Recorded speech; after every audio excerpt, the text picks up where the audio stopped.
नमस्कार, आप 90 डिग्री देख रहे हैं। मैं प्रवीण अहलावत हूं। कल देर रात से ही पूरे झज्जर ज़िले में ये मामला पूरी सुर्खियों में है। कल जो पुलिस एएसआई प्रवीण को गोली लगी, सीआईए झज्जर में वो कार्यरत है, तो उसके बाद से लगातार कौतूहल का विषय बन रहा था कि ये पूरा मामला आखिरकार क्या है।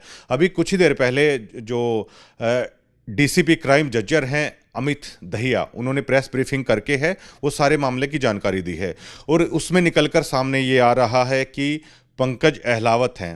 हालांकि फ़िलहाल वो झज्जर रहते हैं, हाल फिलहाल सुभाष नगर में, और डिगल के निवासी हैं और बीजेपी के बड़े कद के नेता हैं। प्रदीप अहलावत प्रदेश प्रवक्ता हैं, बाकायदा उनके सगे भाई हैं पंकज अहलावत। उनको गोली लगी है और उन पर ये आरोप भी लगे हैं कि उन्होंने सीआईए के एएसआई प्रवीण को है कल उन्होंने गोली मारी।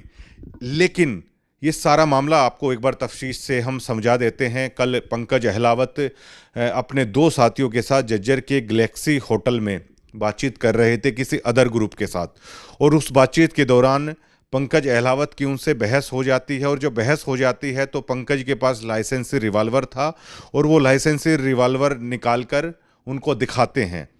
ये सीसीटीवी फुटेज भी होटल का है, वो पुलिस के पास है। तो उसके बाद वो पंकज अहलावत अपने साथियों के साथ आ जाते हैं। वहाँ पर कोई झगड़ा, कोई गोलीबारी नहीं होती। तो उसके बाद जो दूसरा पक्ष था, जिनको पंकज अहलावत ने अपना लाइसेंसी रिवॉल्वर दिखाया था, जिसकी सीसीटीवी फुटेज भी है, उन्होंने पुलिस को इसकी सूचना दी और पुलिस को लगा कि कोई अवैध असले के साथ होटल में इस प्रकार है, उनको थ्रेट करके गया है। तो जिस प्रकार पुलिस की जो कार्रवाई होती है, वीटी होती है, उस पर तत्परता से कार्रवाई करते हुए जो झज्जर सीआईए है, उन्होंने इस मामले में पंकज अहलावत हैं उनको घेरने की कोशिश की। ये सब सूचना के आधार पर हो रहा था। ना पुलिस को ये पता था कि वो व्यक्ति कौन है, लाइसेंसी हथियार के साथ हैं, अवैध हथियार के साथ हैं। जो सूचना मिली थी उसी के आधार पर पुलिस ने जैसे तफ्तीश की तो पुलिस को पता चला कि इस गाड़ी के अंदर वो शख्स मौजूद है कि जो होटल के अंदर जिन्होंने हथियार लहराया था।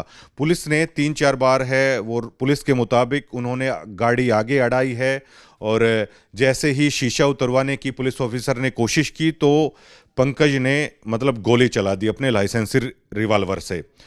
आज डीसीपी क्राइम से उसके बाद पंकज वहाँ से चला गया जब पुलिस को गोली लगी, और देर रात ऑस्कर हॉस्पिटल में जो सीआईए के एएसआई हैं उनको भर्ती करवाया गया था।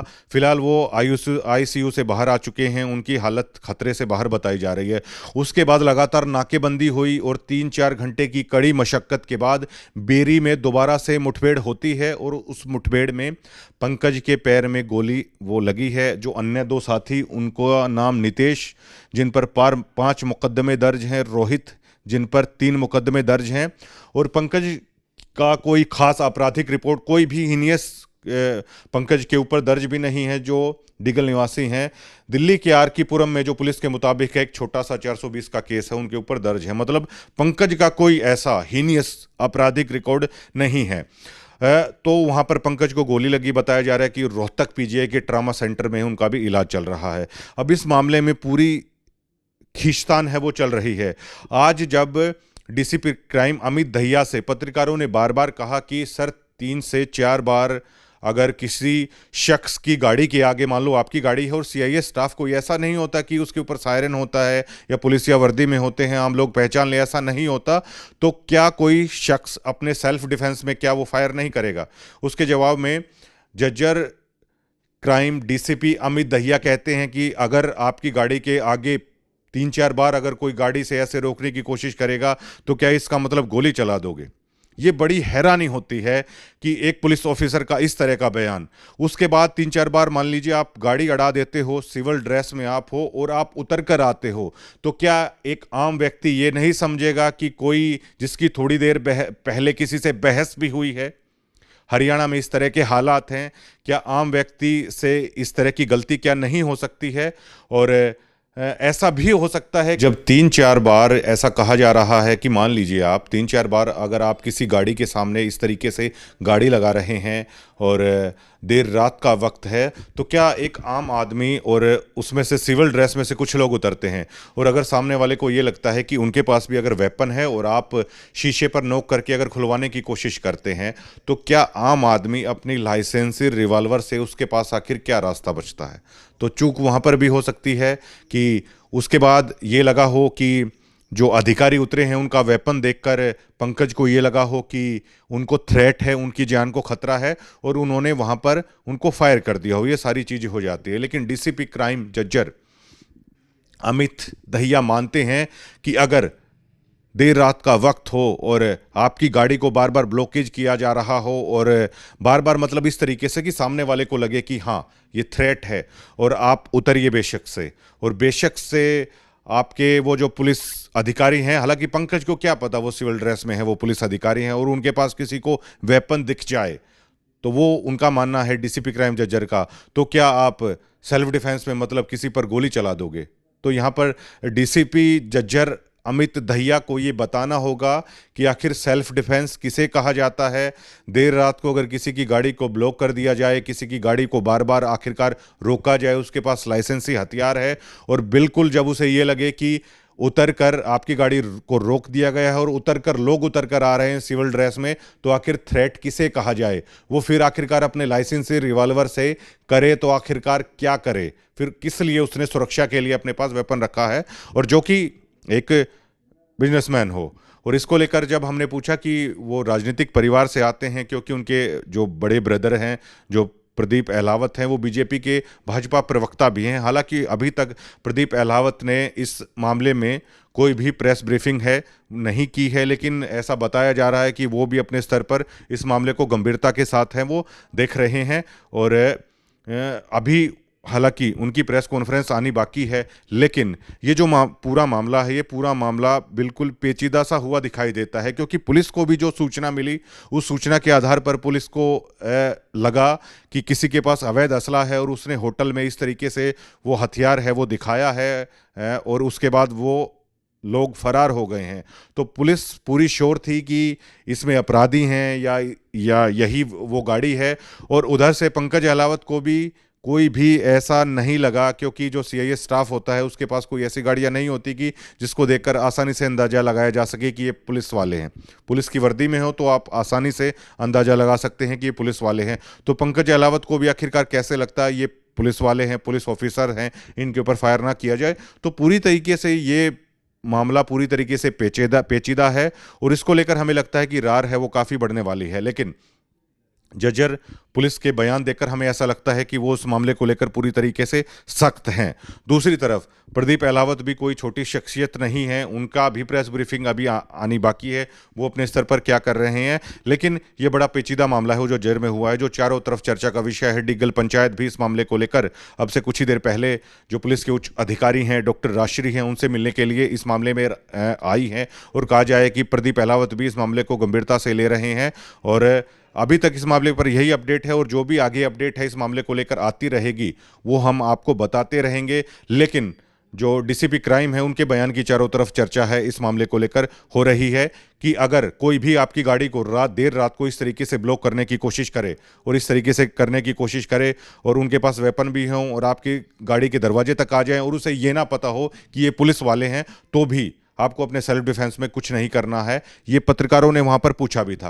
रात को जो घटना हुई थी उसके बारे में क्या कहेंगे? पुलिस के जवान को भी गोली लगी।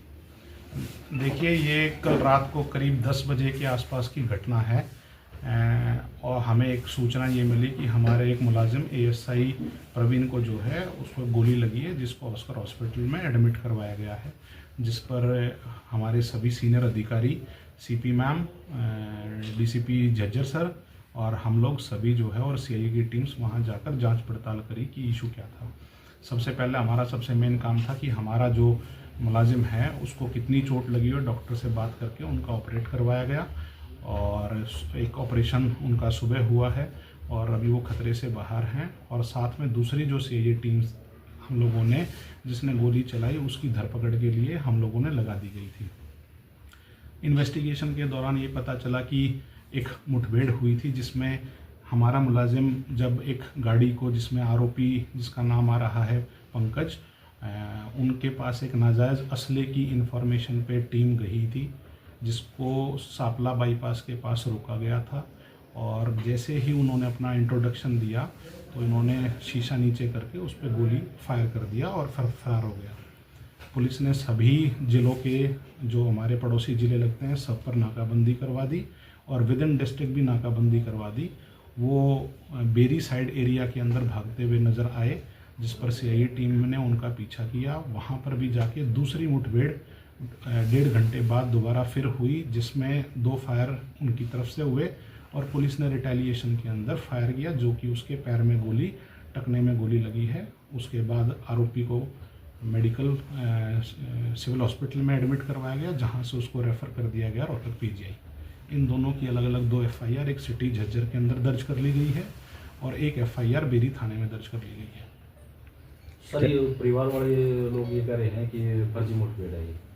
देखिए, जब हम लोग इसके पीछे तय में गए तो हम लोगों ने गैलेक्सी होटल की सीसीटीवी फुटेज को खंगाला गया कि वहाँ क्या हुआ था। तो आरोपी पंकज और उसका एक साथी था जो करीब 9:45 बजे के आसपास उस होटल में गए थे। वहाँ उनकी 4-5 लोगों के साथ कहासुनी हो गई थी और वीडियो फुटेज के अंदर उसके पास एक हथियार नज़र आया, जिस पर दूसरी पार्टी ने पुलिस को इन्फॉर्मेशन दी थी कि ऐसे ऐसे हमारे साथ यहाँ बात हुई है, तो आप आके ज़रा एक बार इसकी जांच पड़ताल कीजिए। जिस पर पुलिस ने जब मौके पे गए तो वहाँ फायरिंग कर दी गई। सर, कितने व्यक्ति गिरफ्तार किए गए सर इसमें, और इनकी हिस्ट्री पीछे की क्या है?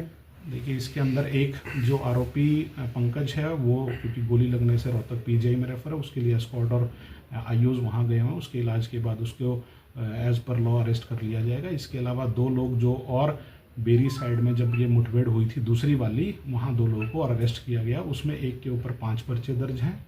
आरोपी पंकज के ऊपर भी एक पर्चा दर्ज RK पुरम दिल्ली के अंदर है और एक तीसरा बंदा और है, उसके ऊपर भी एक पर्चा दर्ज है पुराना। पंकज पे किस RK पुरम में 420 का पर्चा दर्ज है। ये कहाँ के रहने अभी वाले? तक इन्फॉर्मेशन हमारे पास बाकी है। जो 2 गिरफ्तार है वो कौन है? वो एक नितेश नाम करके है और एक रोहित नाम करके। सर, ये कहाँ के रहने वाले हैं सर? ये लोकल झज्जर के रहने वाले हैं। ठीक है सर। ठीक है, राजनीतिक कौन? पंकज को राजनीतिक परिवार मेरे को इस चीज़ से कोई वास्ता नहीं है। कानून के खिलाफ यदि कोई काम करता है और कानून को तोड़ने की कोशिश करता है तो उसके लिए कौन क्या है वो उससे पंकज खुद भी ये कह रहा है कि मैंने सेल्फ डिफेंस में गोली चलाई है और पुलिस का पता नहीं था कि ये सिविल में थे। पुलिस का पता सेल्फ डिफेंस कब हुआ? गोली सबसे पहले ही उसने मारी है पुलिस को। वो 3 बार गाड़ी अड़ाई बता रहे हैं तो- पुलिस वालों ने। तो गाड़ी अड़ाने से गोली मार दोगे? आम आदमी भी अगर हो तो गोली मार दोगे क्या? ये जायज़ नहीं है। परिवार वाले भी कह रहे हैं कि फर्जी एनकाउंटर करा है। जवाब दे चुका भैया। ठीक है सर, थैंक यू।